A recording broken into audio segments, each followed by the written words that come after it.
up, everybody? Welcome to Building Our Power. This is Gabby and Katie, and we're back with another episode. You can hit us up on all social media platforms at Building RPWR. Hit KT up at KT _ does art. Hit me up at Gabby's Music. If you would like to donate to the work we are doing in Memphis, Tennessee, passing out flyers, passing out food, and coming with us in person, you can do so. The link is in the description. Thank you to everyone who's donated last week.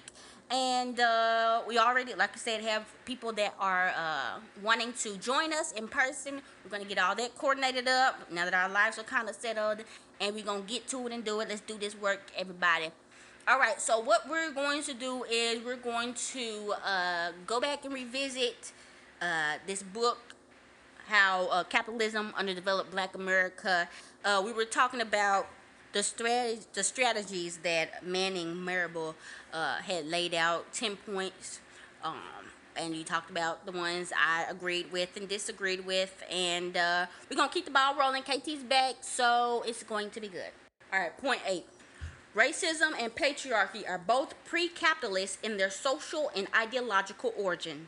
The successful seizure of state power by the U.S. working class and the creation of workers' democracy within this economic sphere would destroy the modern foundations for racial prejudice and sexism. However, it would not obliterate the massive ideological burden of either form of oppression and the practices of millions of whites and males. Separate and even autonomous apparatuses must be created after the revolution to effectively uproot racism and patriarchy. In practice, this means that the historic bloc in the pre-socialist period, the war of position, must build anti-racist and anti-sexist structures within their own organizations. Organizations comprised solely of blacks, Hispanics, and or women must be an essential part of the struggle to build a new society. Okay, pretty much what he's talking about is something we've talked about.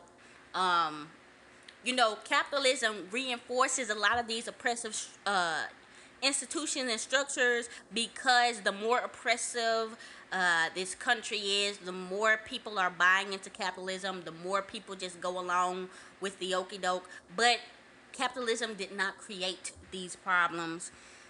So it is naive to think that when a socialist society comes about, that there will not be any homophobia, transphobia, racism, sexism, for the simple fact that this is an ideology that has been around forever.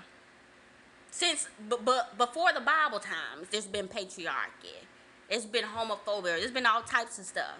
So it literally will take a concerted effort.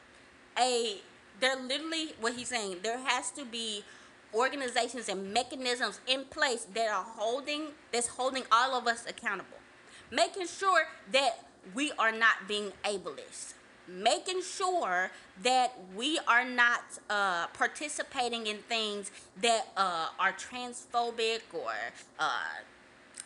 or treats children badly, or even things like that. Like, that has to be a conscious effort. Equality isn't just going to come organically. It has to be worked on. It has to be struggled with, just like the physical war. There has to be an intellectual reform in people's minds, and the way that we interact with each other, the way that we go on about life. So what do you think about that, KT? Yeah, no, I mean, I completely agree with that. We talk about this all the time, and I feel like we're always talking about this, but like when people specifically, like I've seen on Twitter, people will be like, oh, it's not a race issue, we should only focus on class, or we shouldn't be focused on these distractions, we should only be focused on class, because that's ultimately what's going to get us freedom and things like that. Obviously, we've said this, and we'll say it again, that's completely wrong. Class is something we definitely need to focus on, but racism, sexism, ableism, fat phobia, all the isms literally are part of capitalism and part of individualistic thinking that's come with centuries worth of fascism. Yeah. Essentially. So, yeah, no, I completely agree with that point. All right, point 9.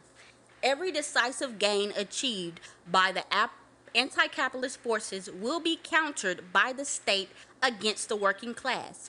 This repression will be significantly greater against blacks and other national minorities than experienced by other sectors of the working class. Socialists must come to the conclusion at the outset that there will be no peaceful culmination in the achievement of state power. If every congressional district elected a socialist, and if the executive and judicial branches of government were dominated by Marxists, capital would not sit by benignly and watch its power erode or be destroyed through legal measures.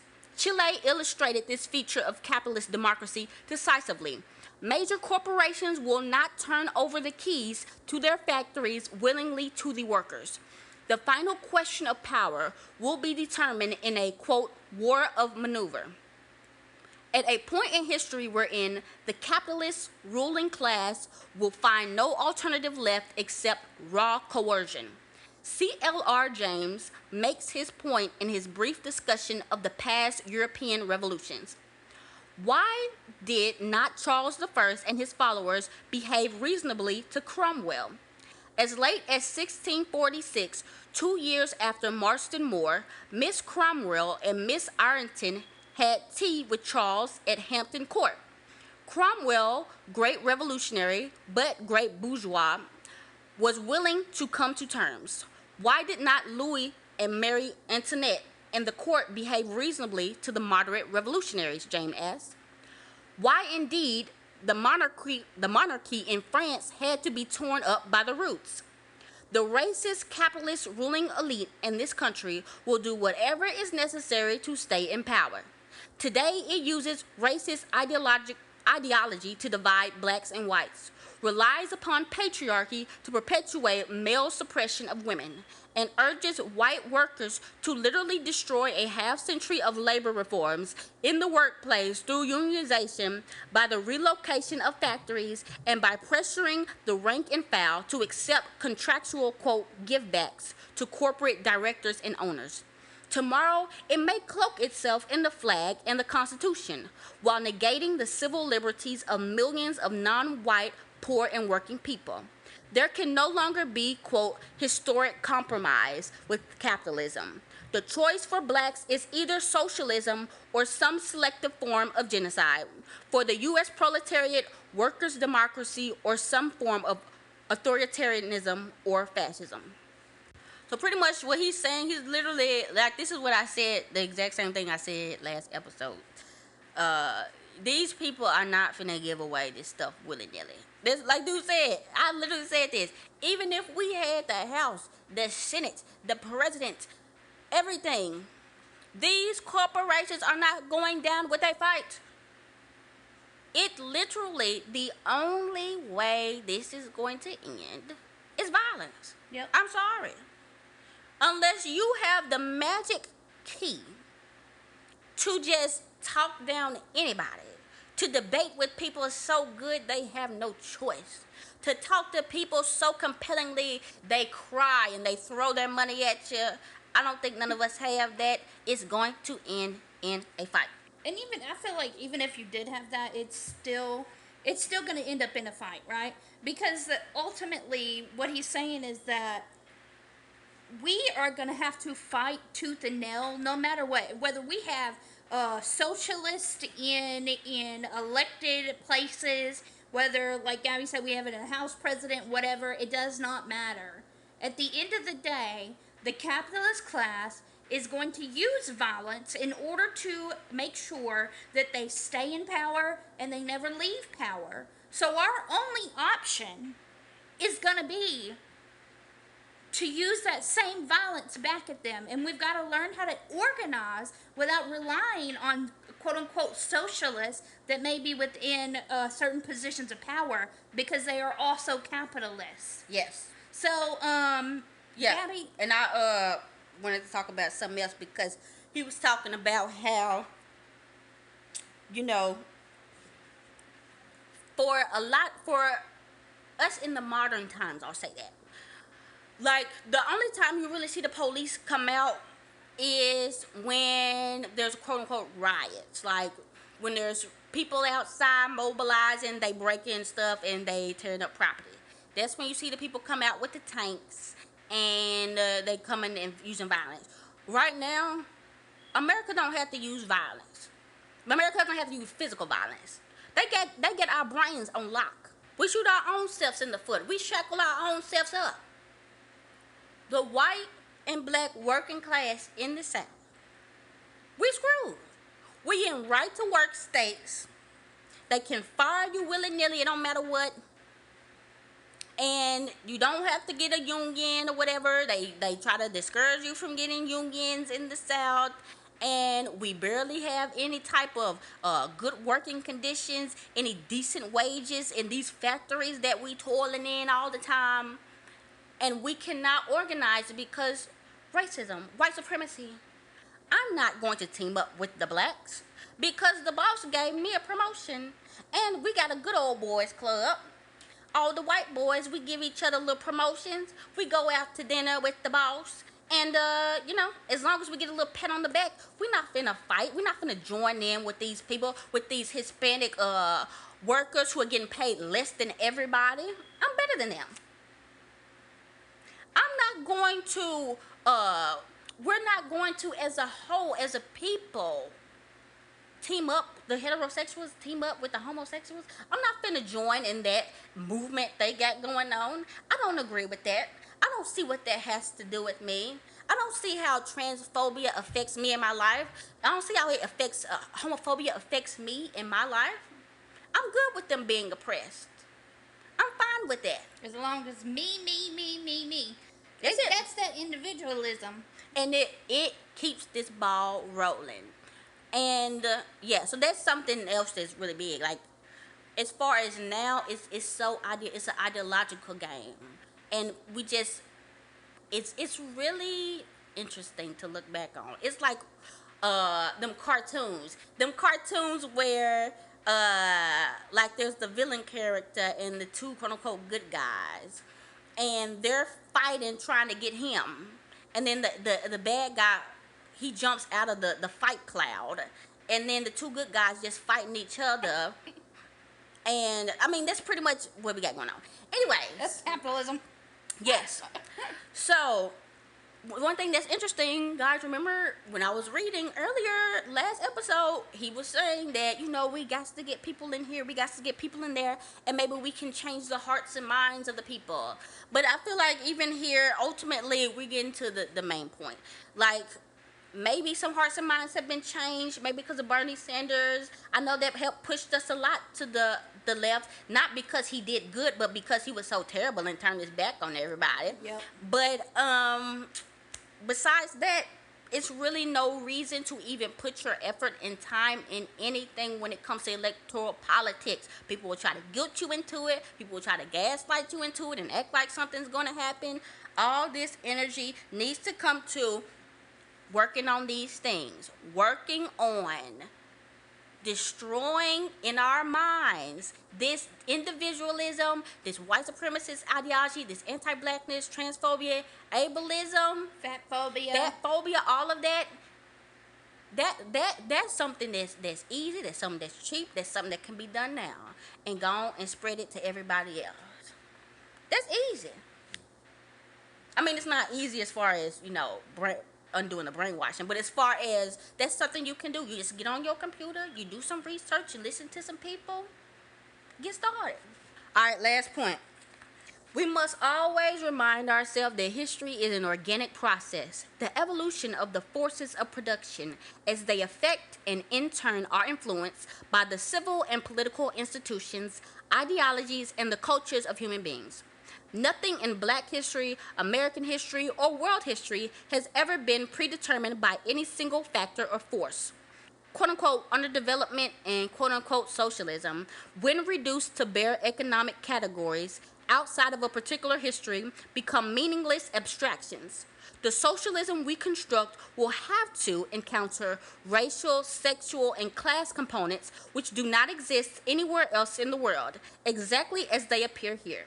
If we apply some rigid, quote, iron laws of the revolution gleaned from the dusty textbooks of other revolutionaries in the name of Marxism, we will not only succumb to a left form of economic determination, but will fail to build an alternative to the oppressive state which we seek to overturn.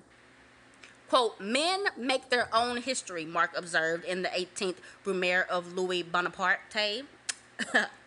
But they do not make it just as they please. They do not make it under circumstances chosen by themselves, but under circumstances directly encountered, given, and transmitted from the past.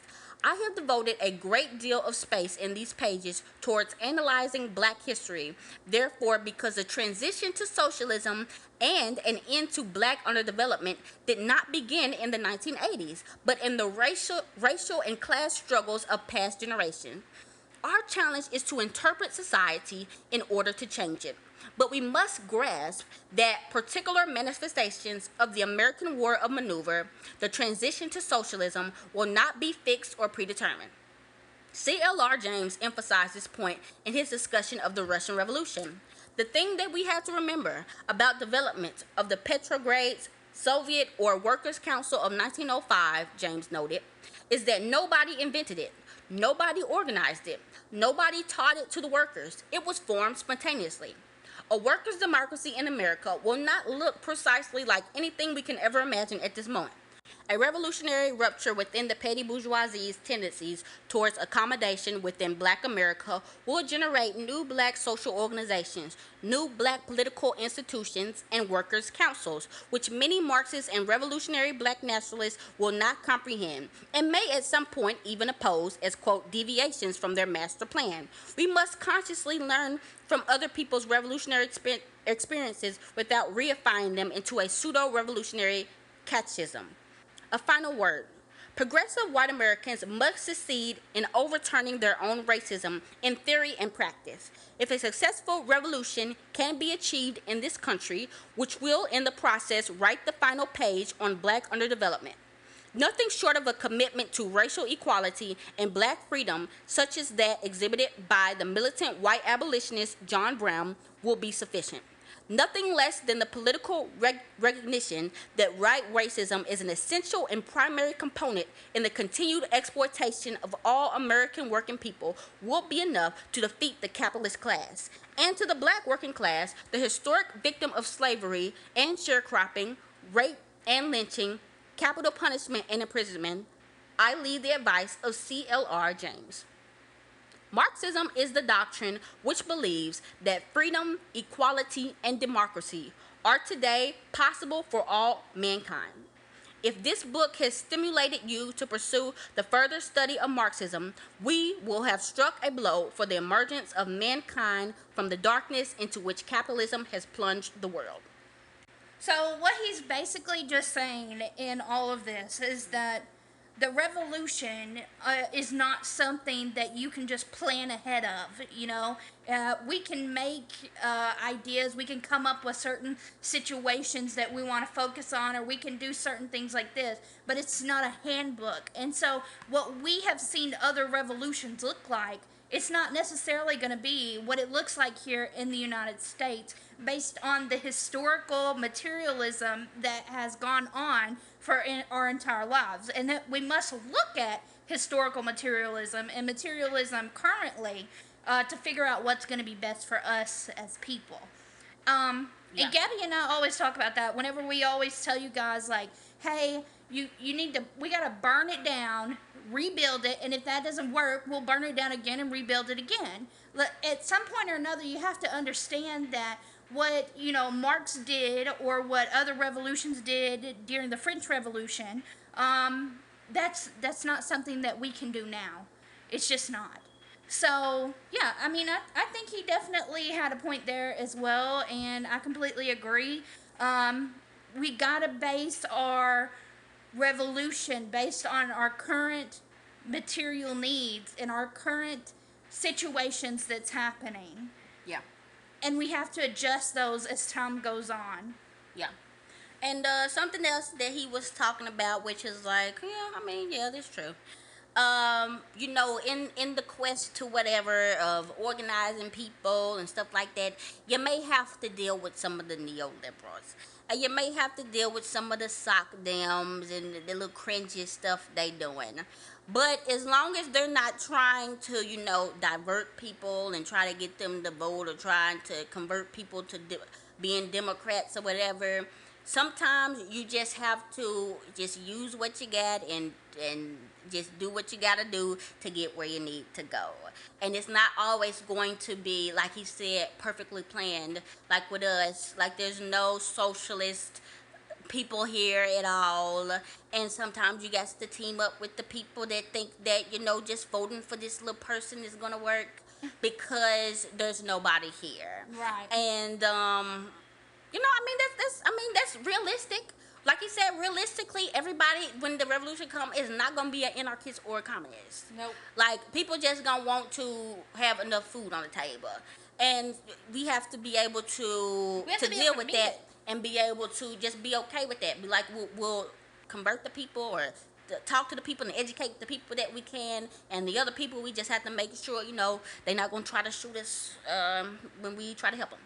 Okay, and so something else that is very, very interesting that I want us to think about too is this whole current view of racism that's been here since, you know, the 18th, 19th, 20th century. And even capitalism has been rooted in white supremacy and anti-blackness. Right. Like, that is the foundation. Correct. Everywhere you go in the world, if you're a white person, you're going to be accepted with open arms. Yep. Anywhere you go in this world, if you are a black person, anywhere you go in this world, even some parts of Africa, you finna get hell. Yep. It don't matter where you go in this world, because that is the frame in which we view everything. White supremacy took over, and with that came anti-blackness. So, those are also the foundations of capitalism. Yep. You cannot be a socialist or a communist, any type of anti-capitalist, and say that talking about white supremacy and racism is a distraction. That's like somebody saying, you know, we have a roach infection in our house. You know, we need to get rid of the roaches. But somebody's telling you, in order to get rid of the roaches, you need to get rid of all these crumbs around your house because that's attracting the roaches. And you saying, well, no, that's a distraction. I just need to spray for roaches. But you're like, with the crumbs here, the roaches still gonna come. You have to do all of it. You can't just do one. And that's kind of what we're talking about. That's the worst analogy. Roaches? Come on now. Some people can relate. Come on now. I'm just saying, like, you can't. So anybody that's saying stuff like that, anybody that's racist in the comment, that's an oxymoron. That's an oxymoron. You a racist, you a capitalist. You a white supremacist, you're a capitalist. That's just the way that it is. You a transphobe, you're a capitalist. You a ableist, you're a capitalist. Yep. All these things make capitalism what it is. So yeah, that's all I want to say. So I want to kind of add some theory to that from Cedric J. Robinson, who wrote Black Marxism, another really great book. But he basically said, he theorized that all capitalism was inherently racial capitalism, and racialism is present in all layers of capitalism's social-economic stratification. In fact, he stated that capital can only be accumulated by producing and moving through relations of severe inequality among human groups. Therefore, for capitalism to survive, it must exploit and prey upon the, quote, unequal differentiation of human value. So, yeah, all of what Gabby said has been literally, it's the truth. racial capitalism, racism, classism, like they go hand in hand. And you cannot have one without the other. You can't have capitalism without racism. You can't have racism without capitalism. White supremacy. I mean, you can have racism without capitalism. But they go hand in hand. But they do. You can't have capitalism without racism. Correct. You can't have capitalism without bigotry at all. Like, you need that. You have to. That's the thing. But you don't have to have that to have socialism. But you can have that. That's what he's saying. You can have that and have socialism. And it's all about what we have decided or what we can do in order to change those ideologies or change that structure. We have to change that structure before anything can actually be materialized into socialism to begin with. You're not going to be able to organize people. You're not going to even be able to get stuff off the road if that is not the main focus. And I guess that's just what we want to keep reiterating every time. These things are not the distraction. These things are the things. Literally. Like, these are the things. I don't know. I don't understand what that's about. I feel like every episode we basically just say the same thing. But the truth is that, like, it's really interesting to me that these men who wrote these books, like, in the 80s, and I think this one was the How Capitalism Underdeveloped Black America, I think it was in the 1990s, but they already said all of this, right? They said this 20, 30, 40 years ago, and for some reason or another, that information hasn't been communicated effectively by leftists, right? We haven't communicated that to each other long term enough in order for us to actually get something popping. So, like, I mean, I think it'll be good for us to do a deep dive into. I know Nixon and Reaganomics and stuff had to do with a lot of people saying, well, you know, I'm making money now. Just kind of see what kind of happened to the message and where did it go and when did it kind of get back popping. I think there'll be something interesting to talk about one day. We did also get a comment on last week's episode. Thank you so much for everybody commenting on it. There was a few questions on there, and we're going to be happy to answer those, so just be looking for that as well. I already answered them. Oh, okay, well, great. Yes. But I did want to say something real quick because I don't know if y'all have heard the news, but the Black Hammer organization in Gazi is finally, is hopefully going to be disbanded. For people that don't know, Gazi Kozo had created, well, he really didn't create it, he took over the organization Black Hammer, which was a revolutionary, at first, black communist organization where they were trying to, you know, form a party, organize the people, and get the revolution popping. But ultimately, it turned into a cult. And there was a lot of abuse and a lot of stuff or whatever. Thankfully, hopefully, all of that's done with, but unfortunately, somebody committed suicide up in there. A lot of people said they were being kidnapped, and it was just a lot of mess. And with Look that, it up. There's plenty of I'll put a link in there. With that, I mean, we talked a couple months ago about just being conscious, even with organizing, and even who you talk with, and who you are even associating with when you're organizing, because you don't ever want to get into a space where it feels like one person or a couple people are just running the show. No. And there's no democracy, and there's no nothing. I would encourage people to listen to maybe some cult podcasts or read some books on cults, because for me, that summer when all that stuff was going down, I was really into cults for some reason. And so I was listening to every cult podcast. And when that man popped up and he was doing everything, I was like, this is literally a cult. Yeah.